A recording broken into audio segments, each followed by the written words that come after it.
Hello नमस्कार। स्वागत है आपका हमारे YouTube के नंबर 1 स्टडी चैनल आरकेएमएस फाउंडेशन में। आज से हम जो कक्षा 5 में अध्ययनरत विद्यार्थी है उनके लिए कक्षा 6 हेतु प्रवेश हेतु जो ज्वार नवोदय का एग्जाम है उनकी तैयारी के लिए विशेष बेंच चलाएंगे। मैथ्स का बिल्कुल बेसिक लेवल से चलाएंगे। पहली प्रश्नावली है मैथ्स की संख्या पद्धति।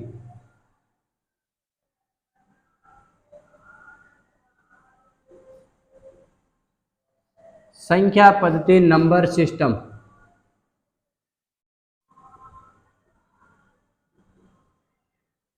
बिल्कुल बेसिक से चलेंगे, छोटी छोटी चीजों से चलेंगे। संख्या पद्धति में आपको सबको पता होना चाहिए कि गणित में सबसे पहले कोई भी संख्या है वो किनसे मिलकर बनी होती है? अंकों से मिलकर बनी होती है। तो सबसे पहले आपको अंकों का पता होना चाहिए। गणित में अंक कितने होते हैं टोटल? अंक जो केवल सिंगल रहता है वही अंक कहलाता है। उसके बाद में जो डबल हो जाती है, ट्रिपल हो जाती है, वो फिर संख्या बन जाती है। अंक 0 से शुरू होता है और 9 तक सारे जो भी है वो अंक होते हैं।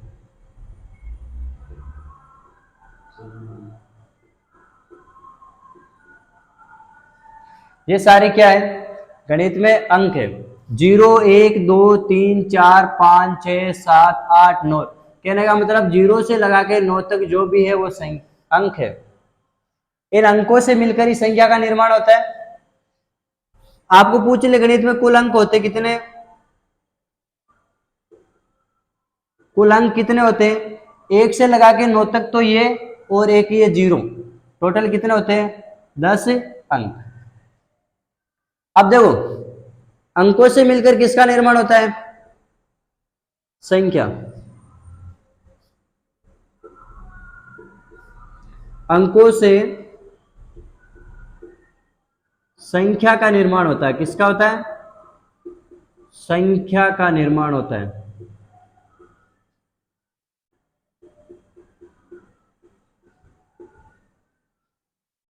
कोई भी संख्या बनेगी इन अंकों से ही मिलकर बनेगी। 0 से लगा के 9 तक जो अंक दे रखे उन्हीं से संख्या बनेगी, चाहे संख्या कितनी भी बड़ी हो छोटी हो।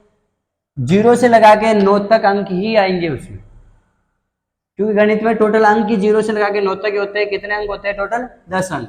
और अंकों से मिलकर किसका निर्माण होता है? अंकों से संख्या का निर्माण होता है। जैसे कोई सी भी संख्या दे दी 5453, ये क्या है? ये संख्या है। क्या है? संख्या है। ये किससे मिलकर बनी हुई है? अंकों से मिलकर ही तो बनी हुई है। 5 क्या है? 5 अंक है। 4 है वो भी क्या है? एक अंक ही तो है। फिर 5 वापिस अंक, फिर 3 वो भी क्या है? एक अंक ही तो है। अंक ही है ना। मान लो मैं इस 545 को हटा दूं, अब केवल 3 बचा। क्या ये संख्या रहेगी? क्या ये 3 है वो संख्या है? नहीं। अब ये अकेला है, इसका मतलब ये क्या बनेगा? अंक बनेगा। क्या बनेगा? अंक बनेगा। अब संख्याओं के बारे में जानते हैं। देखो संख्या में से बहुत प्रकार की होती है। प्राकृत संख्या है, पूर्ण संख्या है, पूर्णांक संख्या है, सम संख्या है, विषम संख्या है, सहभाज्य संख्या है, परिमेय संख्या है, अपरिमेय संख्या है, वास्तविक संख्या है, अवास्तविक संख्या है। जो भी संख्या है सारी संख्या ही पढ़ेंगे हम। सबसे पहले संख्या लेता हूं मैं प्राकृत संख्या। कौन सी संख्या? प्राकृत संख्या, जिसे इंग्लिश में नेचुरल नंबर बोलते हैं। क्या बोलते हैं? Natural number. और प्राकृत संख्या को किससे दर्शाते हैं? एन से दर्शाते हैं। किससे? एन से, बड़ा एन अंग्रेजी वाला। नेचुरल नंबर बोलते हैं इसे अंग्रेजी में। प्राकृत संख्या कहां से शुरू होती है? 1 से शुरू होकर अनंत तक चलने वाली संख्या। अनंत तक चलने वाली संख्या कौन सी संख्या कहलाती है? प्राकृत संख्या। कहने का मतलब 1 से लगा के अनंत तक। अनंत का चिन्ह होता है उल्टा 8। अब एक से लगा के अनंत तक कोई सी भी संख्या हो सकती है। एक के बाद में 2 3 4 5 6 7 8 ऐसे अनंत तक अनेक संख्या होती है, वो सारी किसमें आती है? प्राकृत संख्या में आती है। कहने का मतलब एक से कम नहीं होना चाहिए, मतलब जीरो जो उसके पीछे चलेंगे वापस तो माइनस वाली संख्या वो सारी प्राकृत संख्या में नहीं आती है। एक के बाद में या एक के बाद में जो भी संख्या आएगी प्लस वाली वो सारी किसमें आती है? प्राकृत संख्या में आती है। जैसे 1 2 3 4 5 6 7 ऐसे कहां तक? अनंत तक कोई सी भी संख्या आएगी वो सारी किसमें आएगी? प्राकृत संख्या में। शर्त एक है एक से या तो एक के बराबर होनी चाहिए या एक से बड़ी होनी चाहिए, एक से कम नहीं होनी चाहिए। एक से कम मतलब पीछे चलो तो जीरो आएगा, जीरो के बाद में माइनस वाली संख्या आ जाएगी, वो सारी प्राकृत संख्या में नहीं आती। एक के बाद में जो आने वाली संख्या है वो सारी प्राकृत संख्या में आती है। आपको यहां से एक छोटा सा प्रश्न भी बनता है, यहां से छोटा सा प्रश्न ये पूछ सकता है कि सबसे छोटी प्राकृत संख्या कौन सी है? सबसे छोटी प्राकृत संख्या,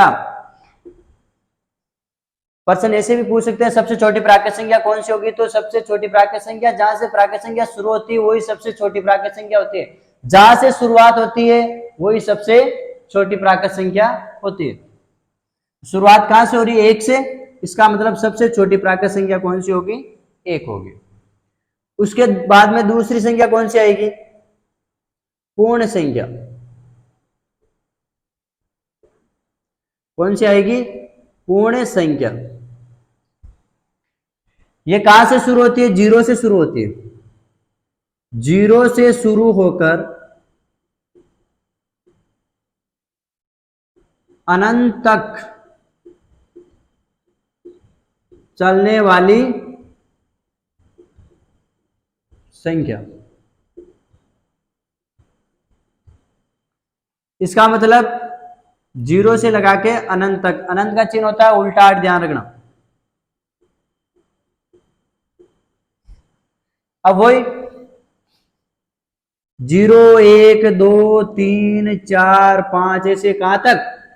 अनंत तक। अब देखो यहां से एक चीज नोट करना, प्राकृत संख्या कहां से शुरू होती है? एक से। पूर्ण संख्या कहां से शुरू होती है? जीरो से। इसका मतलब मैं प्राकृत संख्या में, प्राकृत संख्या कहां से शुरू हो रही है? एक से शुरू हो रही है ना। इसका मतलब मैं प्राकृत संख्या में जीरो को भी शामिल कर लूं। प्राकृत संख्या में यदि जीरो को भी शामिल कर लिया जाए तो वो कौन सी संख्या बन जाएगी? पूर्ण संख्या। कौन सी संख्या बन जाए? पूर्ण संख्या बन जाएगी। पूर्ण संख्या प्राकृत संख्या से केवल जीरो लगा दे तो पूरी की पूरी प्राकृत संख्या में जो संख्या आती है वो किस में आती है?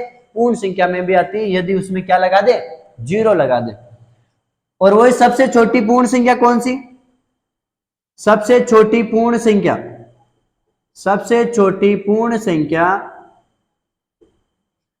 पूर्ण संख्या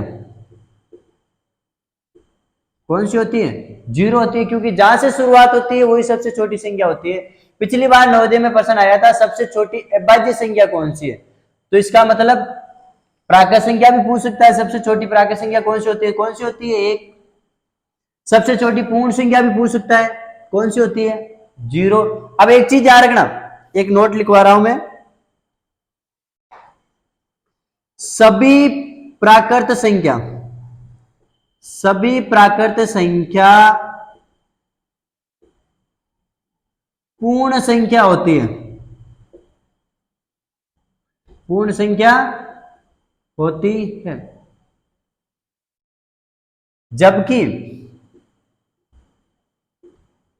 जबकि सभी पूर्ण संख्या, सभी पूर्ण संख्या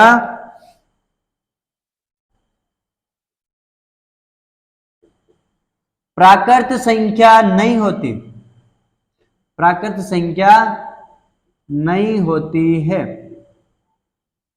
अब इसका कारण आप खुद ढूंढ लो, क्या कारण है? देखो क्या लाइन लिखवाई? सभी प्राकृत संख्या पूर्ण संख्या होती है। सभी प्राकृत संख्या क्या होती है? पूर्ण संख्या। देख लो प्राकृत संख्या कहां से शुरू हो रही है? एक से।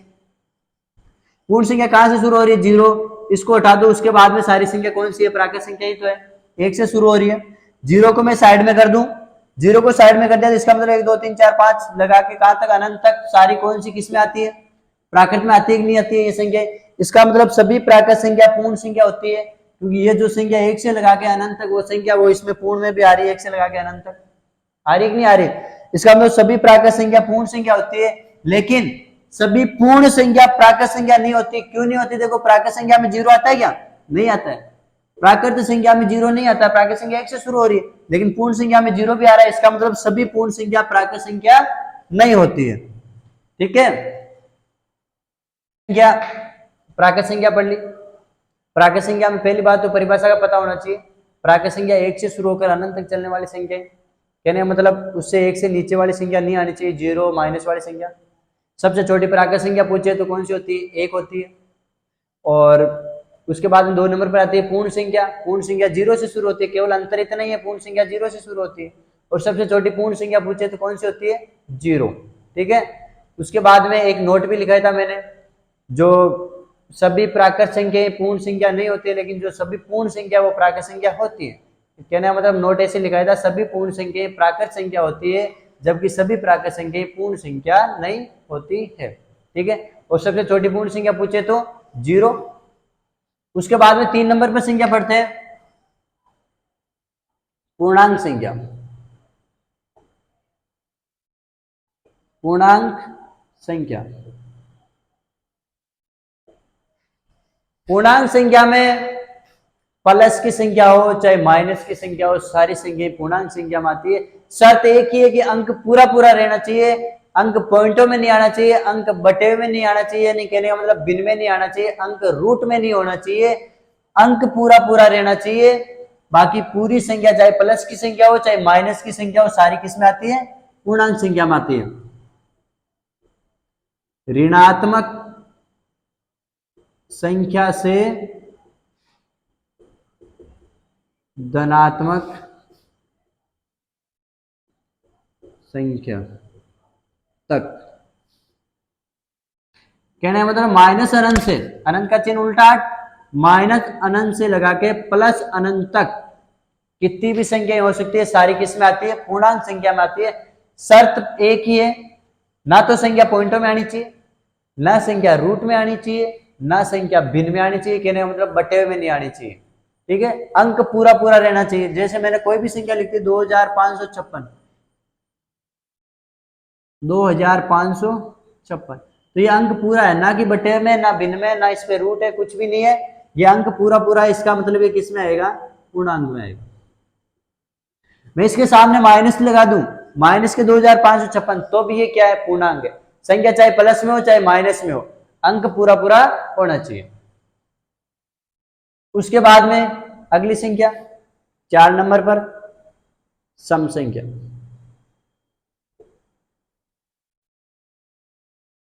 सीधी परिभाषा लिखूंगा, शॉर्ट परिभाषा लिखूंगा, हमें एग्जाम क्लियर करना है, हमें टाइम की वैल्यू को समझना है। ठीक है ना, इसलिए सीधी परिभाषा लिखाऊंगा, वो परिभाषा नहीं लिखाऊंगा जो पहले वाली परिभाषा थी। ऐसी संख्या जिसमें 2 का भाग पूरा पूरा जाता है सम संख्या कहलाती है। अब कोई बड़ी संख्या दे दी तो उस पूरा टाइम खराब उसमें 2 का भाग लगाने में लगा लेगा, भाई भाग पूरा जाता है कि नहीं जाता है, भाग पूरा जाता है कि नहीं जाता है, उसमें टाइम वेस्ट कर देगा पूरा। ठीक है ना, फिर भाग लगाएगा, फिर उसका उत्तर लगाएगा, भाग पूरा पूरा जा रहा है, इसका मतलब ये सम संख्या है। नहीं, अपन सीधे शॉर्ट में करेंगे, जिस संख्या के लास्ट में, जिस संख्या के लास्ट वाला अंक, जिस संख्या का लास्ट वाला अंक यानी अंतिम अंक, लास्ट वाला अंक 0, यहां लिख रहा हूं नीचे, 0 2 4 6 8 हो, सम संख्या होगी। कौन सी संख्या होगी, सम संख्या होगी। इससे अब तुरंत उत्तर आ जाएगा। देखो, या तो संख्या के लास्ट में 0 लिखा हुआ हो तो सम संख्या है, या संख्या के लास्ट में 2 लिखा हुआ तो भी सम संख्या है, या संख्या के लास्ट में 4 लिखा हो तो भी सम संख्या है, या संख्या के लास्ट में 6 लिखा हुआ हो तो भी सम संख्या है, या संख्या के लास्ट में 8 लिखा हुआ हो तो भी सम संख्या है। कितनी भी बड़ी संख्या ले लो, ये संख्या दे दी, इतनी बड़ी संख्या दे दी, अब उस परिभाषा से करते ऐसी संख्या जिसमें 2 का भाग पूरा पूरा जाता है सम संख्या कहलाती है, तो उसमें पूरा इस संख्या में भाग लगा दे, तब तक 5 मिनट वैसे ही वेस्ट हो जाता। फिर भाग चेक करते पूरा पूरा जा रहा है कि नहीं जा रहा, उसके बाद में बताते हाँ ये सम संख्या है। नहीं, हमें केवल और केवल लास्ट वाला अंक देना है, ये सबसे लास्ट में, पीछे से सबसे लास्ट वाला अंक कौन सा है, 4। क्या इस परिभाषा में 4 है, बिल्कुल है। इसका मतलब ये कौन सी संख्या है, सम संख्या होगी। कोई सी भी संख्या देख लो, 256 लिख दिया, अब हमें पता लगाना है सम संख्या एक नहीं है, तो इसके वही लास्ट वाला अंक देखेंगे, लास्ट वाला अंक क्या है, 6 है। मैंने परिभाषा भी ये लिखाई, जिसके लास्ट में 0 2 4 6 8 हो तो वो क्या कहलाएगी, सम संख्या। इसका मतलब इसके लास्ट में क्या आ रहा है, 6 आ रहा है, परिभाषा में 6 दे रखा है, तो ये कौन सी संख्या होगी, सम संख्या होगी। आपको संख्या दे दी 1000 10,000 चिन्ह में, तो इसके भी लास्ट में क्या आ रहा है, 6 आ रहा है, परिभाषा में है, इसका मतलब ये कौन सी संख्या होगी, सम संख्या। आपको संख्या दे दी 9000, इसके लास्ट में क्या आ रहा है, 0 आ रहा है, इसका मतलब ये भी क्या होगी, सम संख्या। कहने का मतलब हमें लास्ट वाला अंक दे रहा है, इनमें से यदि कोई लास्ट में अंक एक भी अंक है तो वो कौन सी संख्या होगी, सम संख्या। और इनमें से कोई भी नहीं है तो हमें विषम संख्या की परिभाषा याद करने की जरूरत भी नहीं है। इनमें से कोई सा भी अंक नहीं है लास्ट में, इसका मतलब वो संख्या कौन सी होगी, विषम संख्या, जो इसकी सम की उल्टी होती है। उसकी परिभाषा याद करने की जरूरत नहीं है, फिर भी मैं परिभाषा लिखा दूंगा, क्योंकि जो सम नहीं हुई वो कौन सी होगी, विषम होगी, और जो विषम नहीं हुई वो कौन सी होगी, सम संख्या। ठीक है, 5 नंबर की जो संख्या होगी विषम संख्या, कौन सी संख्या, विषम संख्या। सम और विषम संख्या में से चाहे दोनों में से एक की भी परिभाषा याद है तो अपना आप पता लगा लोगे कि कौन सी सम है और कौन सी विषम है। क्यों, क्योंकि ये एक दूसरे के विपरीत है, जो सम है वो विषम नहीं है और जो विषम है वो सम नहीं है। चेक कर लेना, जिस पर्सन में पूछा कि सम संख्या, आपको विषम संख्या की परिभाषा आती है, सम संख्या दे रखी है उस पर्सन में, तो आप पता लगा लेना जो विषम है वो सम नहीं होगी, जो सम है वो विषम नहीं होगी। अब देखो विषम संख्या में वही, जिस संख्या के लास्ट में, जिस संख्या के लास्ट में, जिस संख्या के जो लास्ट वाला अंक है उसमें 1 3, जिस संख्या के लास्ट में 1 3 5 7 9 हो, क्या हो, 1 3 5 7 9 हो, तो वह संख्या कौन सी होगी, तो वह संख्या विषम संख्या होगी। कौन सी संख्या, विषम संख्या। लास्ट ही लास्ट वाला अंक देखना है, विषम संख्या होगी। हमें लास्ट ही लास्ट वाला अंक देखना है। लास्ट में यदि ये चीज लिखी हुई 1 लिखा हुआ है, 3 लिखा हुआ है, 5 लिखा हुआ है, 7 लिखा हुआ है या 9 लिखा हुआ है, तो वो कौन सी संख्या होगी, हमेशा विषम संख्या होगी। कुछ भी सोचने की जरूरत नहीं है, सीधा सा पता लगा लेना। ऐसे नहीं कि ऐसी संख्या जिसमें 2 का भाग पूरा पूरा नहीं जाता है विषम संख्या कहलाती है, भाग लगाने में रह जाओगे। टाइम की वैल्यू को समझना है, ज्यादा टाइम नहीं मिलेगा एग्जाम में। जिस संख्या के लास्ट में या तो 1 लिखा हुआ है या 3 लिखा हुआ है या 5 लिखा हुआ है या 7 लिखा हुआ है या 9 लिखा हुआ है, वो संख्या कौन सी होगी, विषम संख्या होगी। विषम सम की उल्टी होती है, जो सम होती है वो विषम नहीं होती है, जो विषम होती है वो सम नहीं होती है।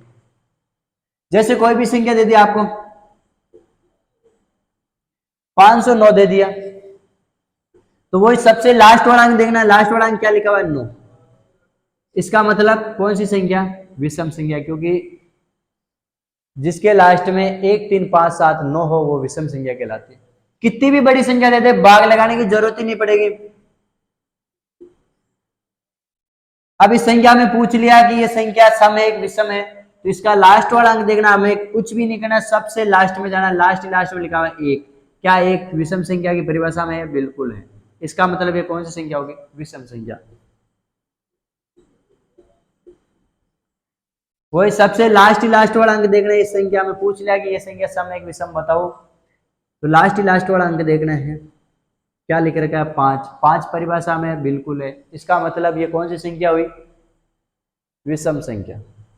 लगा लोगे ना पता, जो सम है वो विषम नहीं होगी, जो विषम है वो सम नहीं होगी। आपको प्रश्न में दे दिया कोई संख्या के निम्न में से विषम संख्या को पहचानिए, तो पहले जो जो सम आ रही है, आपको मान लो परिभाषा आपको सम संख्या की याद है और आपको पहचानना कौन सी विषम संख्या पहचाननी है, तो सम संख्या परिभाषा याद है तो 4 ऑप्शन देगा प्रश्न में। चारों ऑप्शन में से देख लो पहले सम संख्या कौन कौन सी, उनको क्रॉस कर दो, जो बच गई वो कौन सी आ जाएगी, विषम संख्या आ जाएगी। दोनों में से एक ही परिभाषा याद कर लो, अपने आप उत्तर आ जाएगा।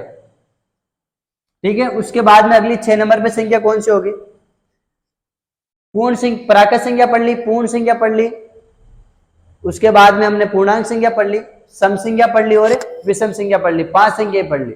छठी संख्या है अभाज्य संख्या।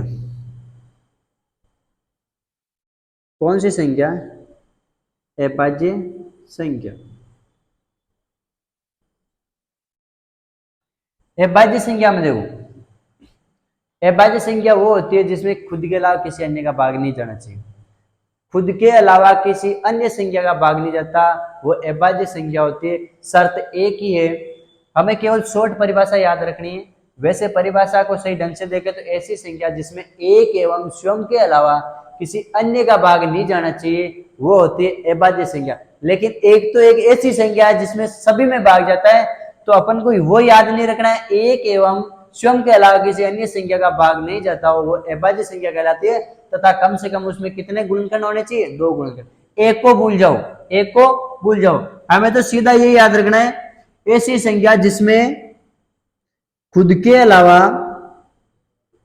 खुद मतलब जिस संख्या की पूछिए कि ये अभाज्य है कि नहीं है, उस संख्या के अलावा किसी अन्य का भाग नहीं जाना चाहिए। खुद के अलावा किसी अन्य का भाग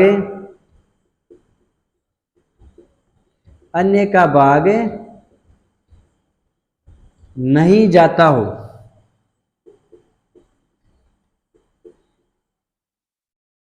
तथा कम से कम 2 गुणनखंड हो, तथा कम से कम 2 गुणनखंड हो।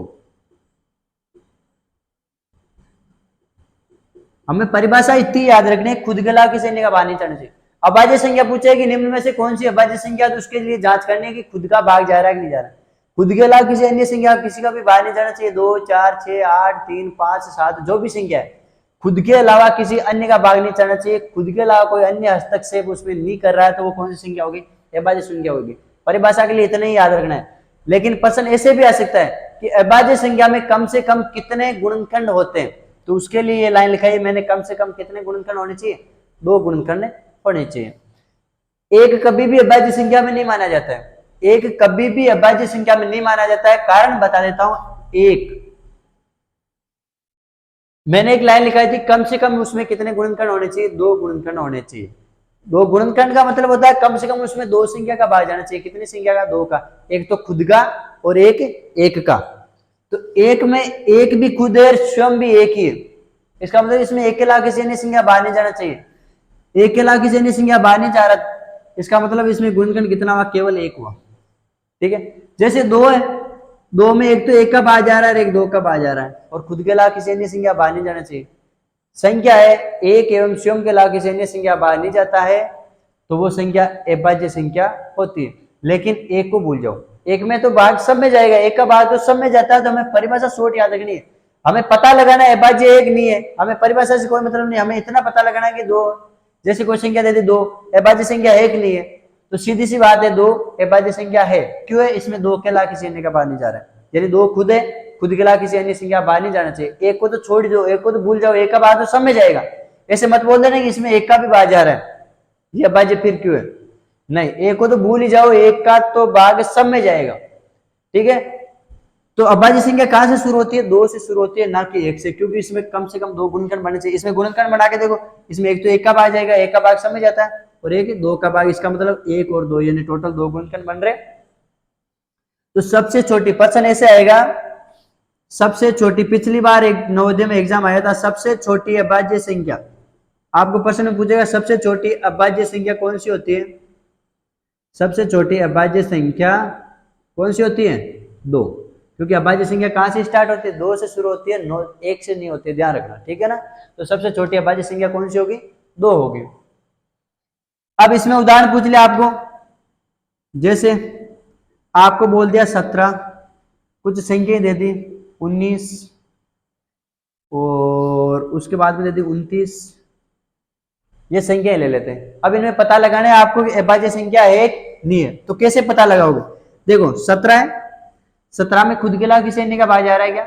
नहीं जा रहा है। चेक कर लेना, 17 में केवल 17 का ही भाग जा रहा है, उसके अलावा किसी भी संख्या का नहीं भाग जा रहा है। ठीक है ना?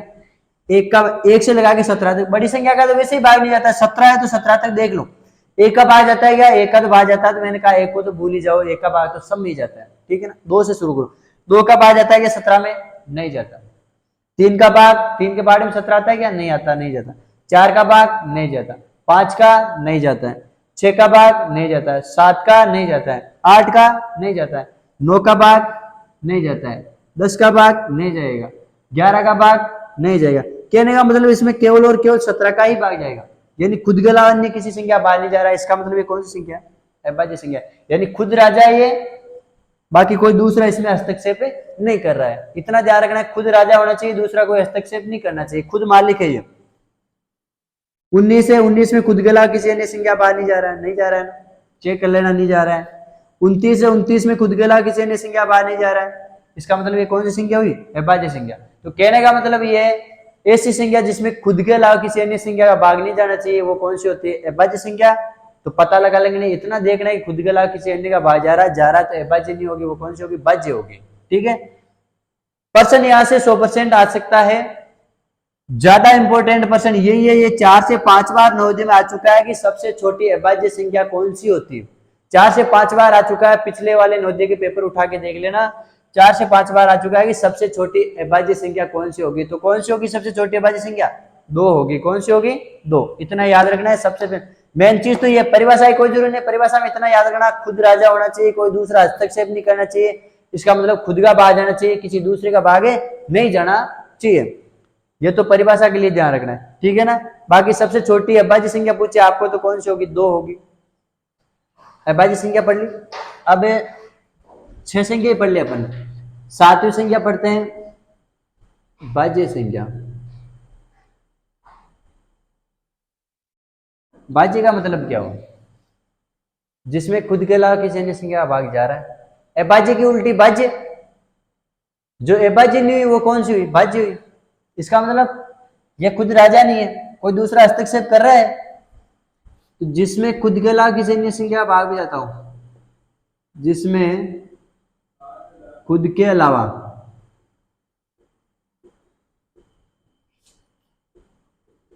अन्य संख्या का भाग जाता हो, अन्य संख्या का भाग जाता हो, ठीक है। अब देखो, जैसे आपको कोई भी उदाहरण दे दिया, जैसे ये संख्या लिख दी, आपके लिख दी संख्या 24। अब आपको पूछ लिया क्या ये अभाज्य एक भाज्य?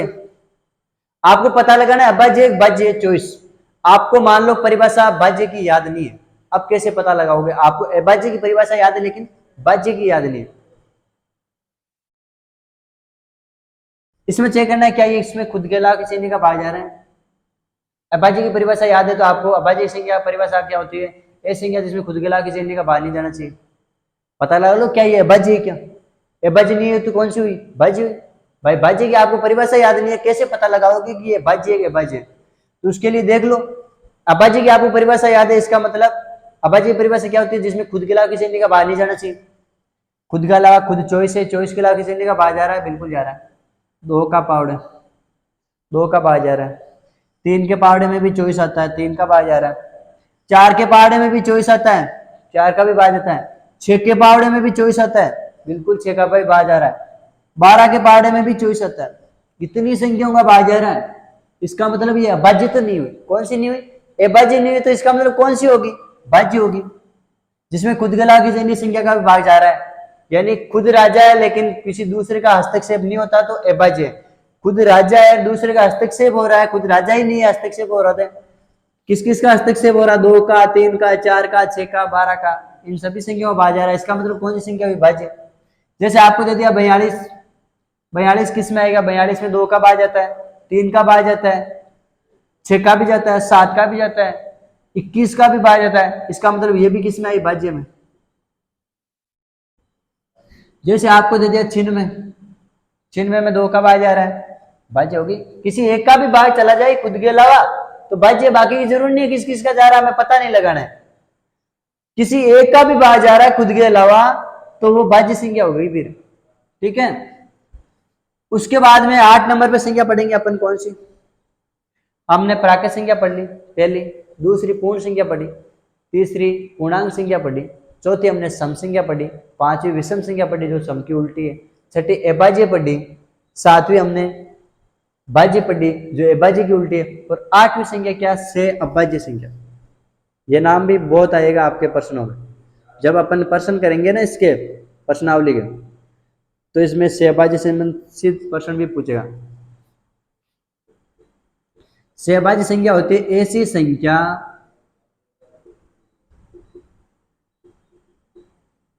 जिसमें कोई उभयनिष्ठ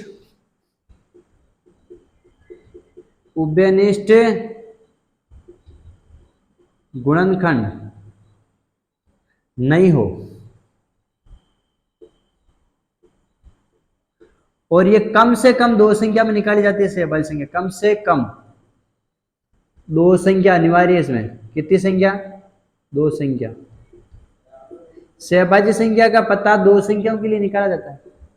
से अभाज्य का पता कम से कम दो संख्याओं में पता लगाया जाता है। कम से कम दो से कम संख्या, अकेली संख्या हम पता नहीं लगा सकते हम से अभाज्य संख्या है कि नहीं है। अकेली संख्या लिख दी, मैंने पूछ लिया ये चिन्ह में से अभाज्य संख्या है कि नहीं है, नहीं पता लगा सकते। कम से कम तो दो संख्या होनी चाहिए, उससे ज्यादा कितनी भी हो सकती है। जैसे आपको बोल दिया 11 और 24, ये दो संख्या, इसमें कम से कम दो संख्या होना जरूरी है। कैसे पता लगाओगे कि ये सहभाज्य संख्या है कि नहीं है? से अभाज्य संख्या, ठीक है ना। अब देखो कैसे पता लगाओगे। इसमें खुद के अलावा किसी ने संख्या बाहर नहीं जा रहा है, इसमें खुद के अलावा दो का भी बाहर जा रहा है, 4 का भी जा रहा है, 6 का भी जा रहा है, 12 का भी जा रहा है। अब देखो इनमें कोई उभयनिष्ठ गुणनखंड वो होता है ऐसी संख्या, उभयनिष्ठ गुणनखंड वो होता है कि ऐसी संख्या जिसका भाग दोनों में ही जा रहा है। जिसका भाग इसमें 2 का, 4 का, 6 का, 12 का जा रहा है, इसमें केवल 11 का जा रहा है। तो बताओ इनमें से ऐसी कोई संख्या है क्या 2 का भाग इन दोनों में जा रहा है? जा रहा है क्या? नहीं जा रहा है। 2 का भाग 24 में जा रहा है लेकिन 11 में नहीं जा रहा। 4 लिखा है तो 4 का भाग 24 में जा रहा है, 11 में नहीं जा रहा। 6 है तो 6 का भाग 24 में जा रहा है, 11 में नहीं जा रहा। 12 है तो 12 का भाग 24 में जा रहा है लेकिन 11 में नहीं जा रहा। तो ऐसी संख्या जिसका भाग दोनों में जाए तो वो उभयनिष्ठ गुणनखंड होता है, ठीक है ना। तो इसमें ऐसी कोई संख्या नहीं है जिसका भाग दोनों में जा रहा है, तो इसका मतलब वो कौन सी संख्या हुई? सहभाज्य संख्या हुई। और यदि ऐसी कोई संख्या, मान लो मैं यहाँ 24 की 11 की जगह 12 लिख दूं, 11 की जगह क्या लिख दूं? 12। फिर देखो, फिर इसमें 2 का भी आ जा रहा है, 4 का जा रहा है, 3 का जा रहा है, 6 का जा रहा है। तो इसमें उभयनिष्ठ गुणनखंड कौन कौन से हो गए? 2 इसमें भी आ रहा है, इसमें भी आ रहा है, 4 इसमें भी आ रहा है, इसमें भी आ रहा है, 6 इसमें भी आ रहा है, इसमें भी आ रहा है। आ रहा है कि नहीं आ रहा है? इसका मतलब ये फिर सहभाज्य संख्या नहीं हुई। क्या नहीं हुई? सहभाज्य संख्या नहीं हुई, क्योंकि इसमें कॉमन गुणनखंड आ रहे हैं, उभयनिष्ठ गुणनखंड आ रहे हैं, लेकिन अब सहभाज्य संख्या परिभाषा क्या कह रही है? उभयनिष्ठ गुणनखंड नहीं होना चाहिए, लेकिन इसमें तो उभयनिष्ठ गुणनखंड आ रहे हैं, तो वो होती है सहभाज्य संख्या जिसमें कोई उभयनिष्ठ गुणनखंड नहीं हो। तो उदाहरण के लिए लिखना है ना 11 और 24, ठीक है। या फिर कोई संख्या लिख दी जैसे 27 और 31, ये भी एक सहभाज्य संख्या है, क्योंकि 27 और 31 में ऐसी कोई संख्या नहीं है, समान संख्या ऐसी कोई नहीं है जिसका भाग दोनों में जा रहा हो। जैसे 2 का भाग दोनों में जाता हो, या 3 का भाग दोनों में जाता हो, या 4 का भाग दोनों में जाता हो, ऐसी कोई समान संख्या नहीं है। संख्या पढ़ेंगे अपन, नवी संख्या है परिमेय संख्या। कौन सी संख्या? परिमेय संख्या। क्या होती है परिमेय संख्या?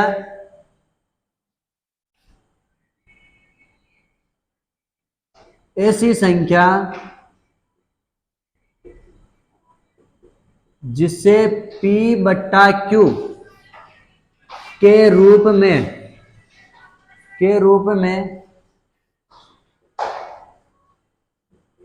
लिखा जाता हो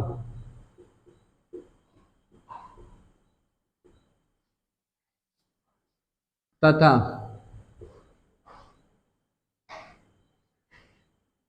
Q बराबर नहीं होना चाहिए 0 पे।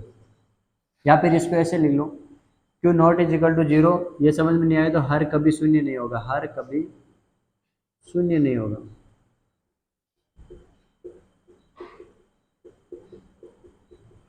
हर कभी शून्य नहीं होगा, इस लाइन का अर्थ बताया मैंने। Q not is equal to 0 का मतलब होता है क्यू कभी 0 नहीं है, क्यू हर में,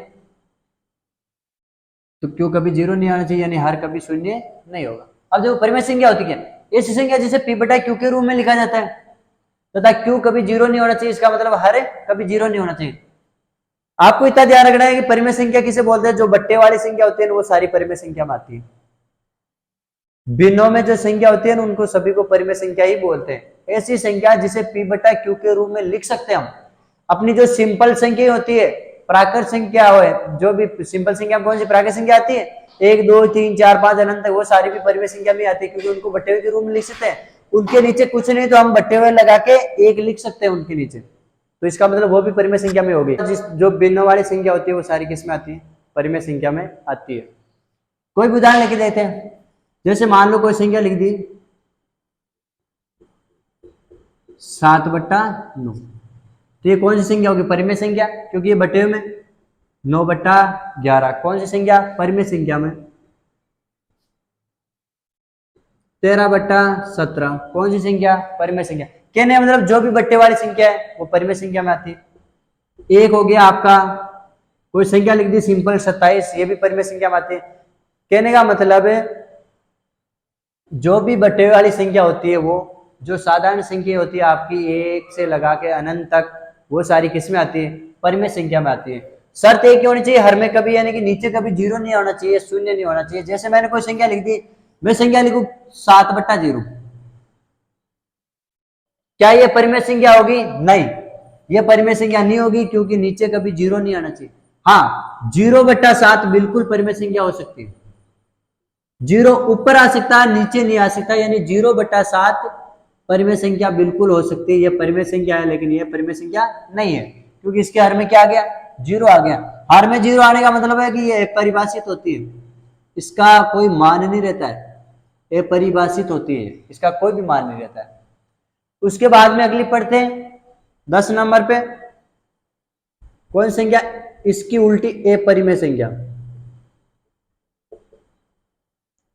कौन सी संख्या, अपरिमेय संख्या।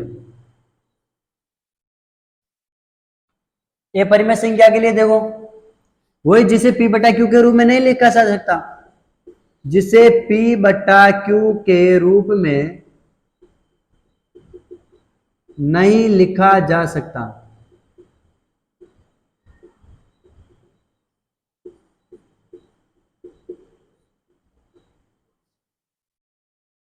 अब ऐसे में तो बोल देना कि सर ये 27 लिखा हुआ है तो ये p बटा क्यू के रूप में नहीं लिखा हुआ है, ये बटे हुए में नहीं लिखा हुआ है, तो ये क्या परिमेय संख्या नहीं, ये परिमेय संख्या होगी कि नहीं होगी। जो सिंपल संख्या है वो भी तो परिमेय संख्या में आती है, इनको बटे हुए के रूप में लिख सकते हैं। देखो 27 है, इसके नीचे में 1 लगा सकता हूँ, अपनी मर्जी से लगा सकता हूँ, क्योंकि 1 का भाग लगाएंगे 27 में तो वो 27 का 27 आने का है। किसी संख्या का भाग 1 का भाग किसी संख्या में लगाते हैं तो उस संख्या का मान अपरिवर्तित रहता है, इसका मतलब उसके नीचे 1 लगा सकते हैं। 1 लगाने का मतलब हो गया उसको बटे हुए में लिख सकते हैं। ऐसी कोई संभावना बन जाए जिसको नहीं लिख सकते, जैसे 1.72 लिख दिया तो भी ये परिमेय संख्या है। क्यों परिमेय संख्या है, ये परिमेय संख्या में नहीं आएगी फिर भी, कि सर ये तो बटे हुए में है ही नहीं, फिर भी ये परिमेय में नहीं आएगी, परिमेय में ही आएगी। क्यों आएगी, देखो पॉइंट हटा सकता हूं मैं इसका, पॉइंट हटाने के लिए पॉइंट के बाद में 1 और 2 संख्या थी तो 1 के बाद में 2 0, तो ये 172/100 बन सकती है। ये बटे हुए में इसको लिख सकता हूं मैं, बिल्कुल लिख सकता हूं। इसका मतलब ये भी ये परिमेय में नहीं आएगी, ये परिमेय में आएगी। किस में आएगी, परिमेय में आएगी। ये परिमेय संख्या होगी, कौन सी होगी, परिमेय संख्या। अब देखो तो ये परिमेय होती कौन सी है, फिर सभी को परिमेय बना देते तो फिर ये परिमेय होती कौन सी है, देखो मैं बताऊं कौन सी होती है परिमेय। कोई भी रूट वाली संख्या जिसका मान पूरा पूरा नहीं निकलता हो, जैसे √2 है, कहने मतलब रूट के अंदर अभाज्य संख्या आ जाए वो परिमेय संख्या में होती है। रूट के अंदर 2 आया हुआ है, 2 अभाज्य संख्या, तो अपरिमेय संख्या होगी। रूट के अंदर 3 है, 3 अभाज्य संख्या होती है जिसमें खुद गिला के चेंज का बाहर नहीं जा रहा है, तो ये भी क्या होगी, अपरिमेय संख्या होगी। √5 है, √7 है, कहने का मतलब रूट के अंदर कोई सी भी अभाज्य संख्या आ जाए जिसका मान पूरा पूरा नहीं निकले, ऊपर रूट लगा हुआ है, तो वो कौन सी संख्या होगी, अपरिमेय संख्या में आएगी। दूसरी चीज, पॉइंट में कोई संख्या लिखी हुई, जैसे यही संख्या ले लेते हैं 1.732।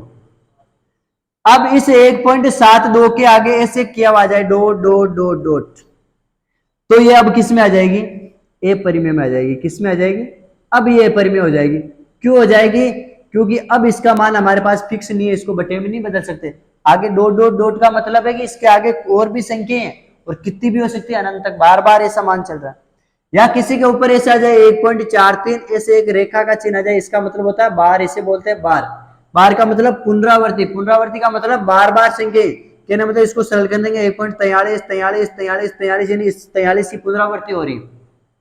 तो ये भी संख्या इसके ऊपर ऐसा चिन्ह आ जाए तो भी किस में आती है, वो अपरिमेय में आती है, ना कि परिमेय। तो इनको हमें पॉइंट हटा के पी बटा क्यू के रूप में नहीं बदल सकते। अपरिमेय संख्या ऐसी संख्या जिसको पी बटा क्यू के रूप में नहीं लिख सकते, कहने मतलब रूट वाली संख्या, और रूट वाली संख्याओं के लिए भी शर्त है जिसके अंदर अभाज्य संख्या आ जाए या फिर ऐसी संख्या आ जाए जिसका पूरा मान नहीं निकाल सकते रूट के अंदर, वो किस में आती है, अपरिमेय संख्या में आती है। और पॉइंट वाली संख्या भी होती है अपरिमेय संख्या में, लेकिन उसके आगे क्या लिखा हुआ आएगा, डॉट डॉट, इसका मतलब होता है कि संख्या बार बार आ रही है। या ऊपर रेखा का चिन्ह होगा, इसका मतलब संख्या की पुनरावृत्ति हो रही है। ठीक है ना, तो आज के लिए इतना ही, धन्यवाद।